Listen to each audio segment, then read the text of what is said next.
En août dernier, on m'a dit que, selon toute vraisemblance, j'avais 3 à 6 mois restants à vivre. On ne bat pas le faucheur en vivant plus longtemps. On bat le faucheur en vivant bien. Et vous aurez besoin de trouver votre passion. Pour ceux qui s'inquiètent de ne toujours pas avoir trouvé leur passion, je vais vous expliquer comment trouver sa passion en 1 seconde.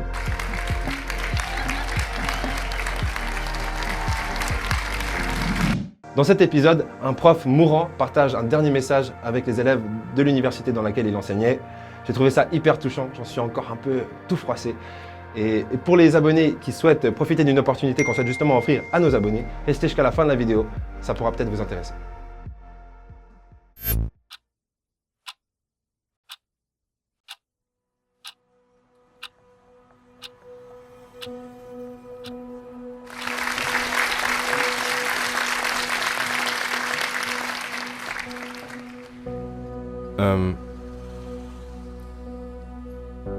Je suis ravi d'être ici aujourd'hui. En fait, je suis ravi d'être n'importe où aujourd'hui. En août dernier, on m'a dit que, selon toute vraisemblance, j'avais 3 à 6 mois restants à vivre.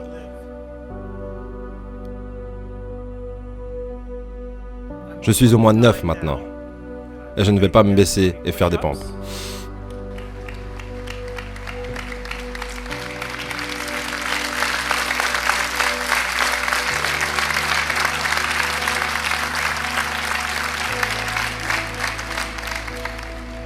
Mais il y aura un court match de basket improvisé plus tard. Quelqu'un m'a dit, au vu de ces nombres, « Waouh, donc vous battez vraiment le faucheur. »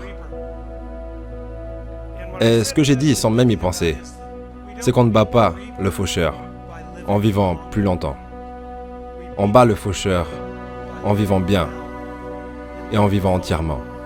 Parce que le faucheur viendra pour chacun d'entre nous. La question est, qu'est-ce que nous faisons entre le moment où l'on est et le moment où il vient? Parce que quand il vient, c'est trop tard pour faire toutes les choses que vous évitiez toujours en quelque sorte. Donc, je pense que le seul conseil que je peux vous donner sur comment bien vivre votre vie est tout d'abord, rappelez-vous, c'est un cliché mais j'adore les clichés. Ce ne sont pas les choses que l'on fait dans la vie que l'on regrette sur notre lit de mort. Ce sont les choses que l'on ne fait pas. Parce que je vous assure que j'ai fait beaucoup de choses stupides. Et aucune d'elles ne m'embête. Toutes les erreurs et toutes les choses idiotes et toutes les fois où j'ai été gêné, elles n'ont pas d'importance. Ce qui compte, c'est que je peux regarder en arrière en quelque sorte et dire presque toutes les fois où j'ai eu de la chance de faire quelque chose de cool, j'ai essayé de saisir l'opportunité. Et c'est de là que mon réconfort provient. Ne vous laissez pas avoir par le divertissement, ne vous laissez pas avoir par le confort, ne vous laissez pas avoir par votre femme, non je déconne, mais ne vous laissez pas avoir par tout type de distraction qui vous permettrait d'oublier que vous n'avez pas fait ce que vous êtes censé faire. Comme il l'a dit, on regrette presque jamais ce qu'on a fait, mais plus ce qu'on n'a pas fait. Jeff Bezos disait la même chose dans cette vidéo où il parlait de la structure de minimisation du regret. Le but étant de ne pas avoir de regrets à 80 ans, ou en tout cas un minimum.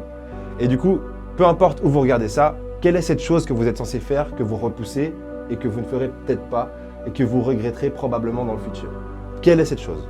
Si tu sais exactement quelle est cette chose, ne te retiens pas, note-le dans les commentaires et donne-nous une date à laquelle cette chose sera faite, ou en tout cas, commencez.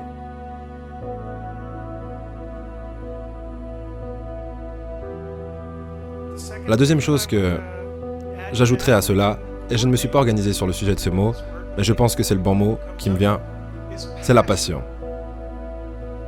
Et vous aurez besoin de trouver votre passion. Nombre d'entre vous l'ont déjà fait, nombre d'entre vous le feront plus tard. Nombre d'entre vous prendront peut-être jusqu'à leurs 30-40 ans, mais ne renoncez pas à la trouver. N'est-ce pas? Parce que sinon après, tout ce que vous faites, c'est attendre le faucheur. Trouvez votre passion et suivez-la. Et s'il y a bien quelque chose que j'ai appris dans ma vie, c'est que vous ne trouverez pas cette passion dans des choses. Et vous ne trouverez pas cette passion dans l'argent. Parce que le plus de choses et le plus d'argent vous avez, plus vous regardez juste autour de vous. Et vous utiliserez cela comme une mesure. Et il y aura toujours quelqu'un avec plus. Donc votre passion doit venir des choses qui vous nourrissent de l'intérieur. Et les distinctions et récompenses sont des choses agréables, mais seulement dans la mesure où ces choses concernent le vrai respect de vos semblables.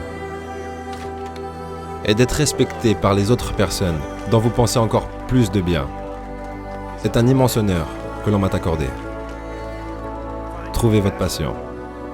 Et dans mon expérience, peu importe ce que vous faites au travail ou ce que vous faites dans des cadres officiels, cette passion sera fondée dans les gens. Elle sera martelée dans les relations que vous avez avec les gens et ce qu'ils pensent de vous quand votre moment viendra. Et si vous pouvez gagner le respect de ceux qui vous entourent, et la passion et l'amour réel, et j'ai dit ça auparavant, mais j'ai attendu jusqu'à mes 39 ans pour me marier, parce que j'ai dû attendre aussi longtemps pour trouver quelqu'un où son bonheur était plus important que le mien. Et j'espère au moins que vous pourrez tous trouver cette sorte de passion et cette sorte d'amour dans votre vie. Merci.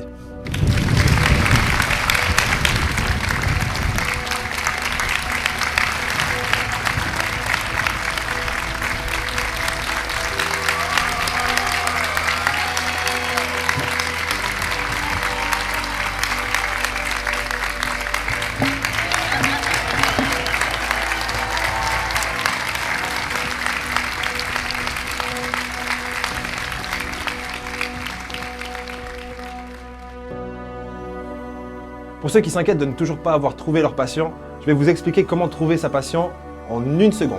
Ça n'existe pas, voilà, c'est comme ça. Non, mais en fait, on ne peut pas trouver sa passion parce qu'une passion, ça se crée. Pour la plupart des gens, en tout cas, c'est comme ça que ça se passe. Et du coup, comment est-ce qu'on crée, comment est-ce qu'on développe sa passion? 3 éléments clés, créativité, contrôle, impact. On va revenir là-dessus dans 2 secondes. Mais du coup, comment est-ce qu'on crée, comment est-ce qu'on développe sa passion? Eh bien, on se lance dans une activité challenging généralement, parce que sinon, ça ne va pas être passionnant si c'est trop facile. Et on vit des moments difficiles, puis on vit des meilleurs moments où on est récompensé de ce travail et on vit des moments difficiles. C'est un peu comme dans une relation.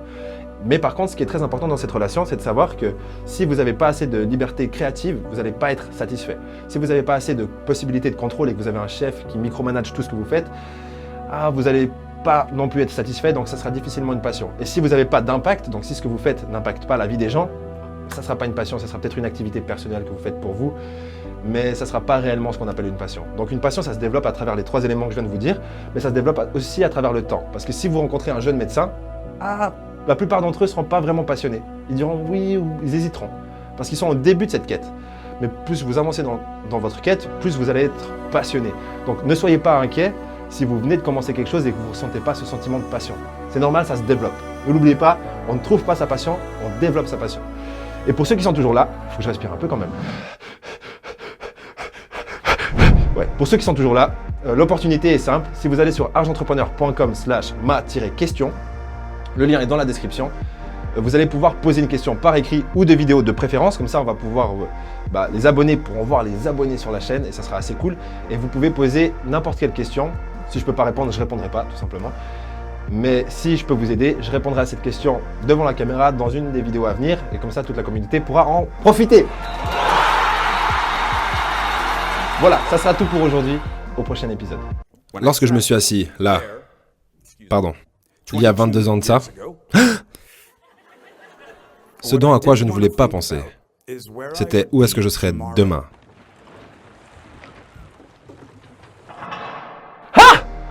Toujours là? Tu vois cette vidéo là? Jeff Bezos, l'homme le plus riche du monde. Je parie que tu l'as déjà vu. Tu l'as déjà vu, hein? Mais je parie aussi que tu n'as rien retenu. Clique. Clique. Allez, clique. Clique. Bon, j'arrête. Allez, ciao, ciao.